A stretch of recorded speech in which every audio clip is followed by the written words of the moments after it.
Hi, I'm Matt. I'm in the neonatal unit at Flinders Hospital. This is where I was born.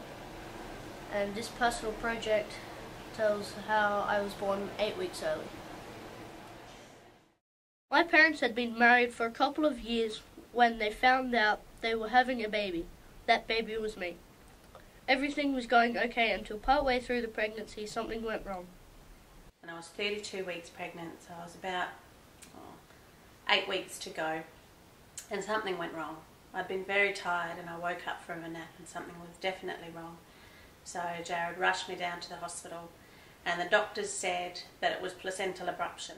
Placental abruption is very serious and puts the life of both mother and child at risk. Here is Charmaine Peters, a neonatal expert, to explain.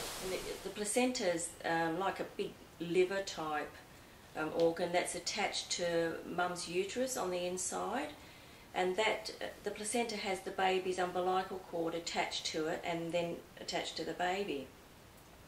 So what happens, that placenta's necessary for all the baby's nutrition and oxygen. Placental abruption is when the placenta starts to come away, and of course what that means is that the baby could be compromised. Not only is it perhaps having interference with its nutrition, but more importantly it's having interference with the oxygen supply. This was a very scary and stressful time, not only for my mum but for my dad as well. I got a phone call. Mum had woken up and wasn't well. She was having pain, she was having bleeding, and we needed to rush her to the hospital. So I raced back to my car and came home and got her. We got to the hospital as quick as we could. A few red lights we ran through on the way. Then we went in and it was pretty scary. I didn't know what was going on, and I think the worst part for me was that I felt helpless, that there was nothing that I could do to be useful at all. Once Dad got Mum to the hospital, the doctors set to work trying to save me and my mum. They had to take me in for an emergency caesarean. They put baby monitors on the belly to see what was happening and just to check things, and then they took me in for a caesarean. My blood pressure was playing up, so I had to be completely unconscious, and I woke up and I had a baby. I had this beautiful little baby. It was a boy. We called him Matthew. He was 3 pounds 13 when he was born, or 1.725 kilos. He was very little.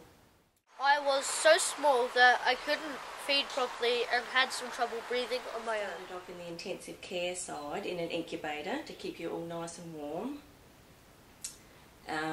Because you were born early, other factors come into consideration. You're not big enough and well enough to eat on your own yet, because you would have been tube fed with a Gavage tube and nasogastric tubes, which goes down your nose and sits in your stomach, and we hook up a syringe to the tubing and feed you that way. Because babies, when they're born early, they don't have that ability to suck. Most of them don't want to suck until they're like 35 or 36 weeks. They don't suck enough to take in enough nutrition. I'm really grateful to all the people who helped with my care, because without them I wouldn't be alive today. Thanks for watching.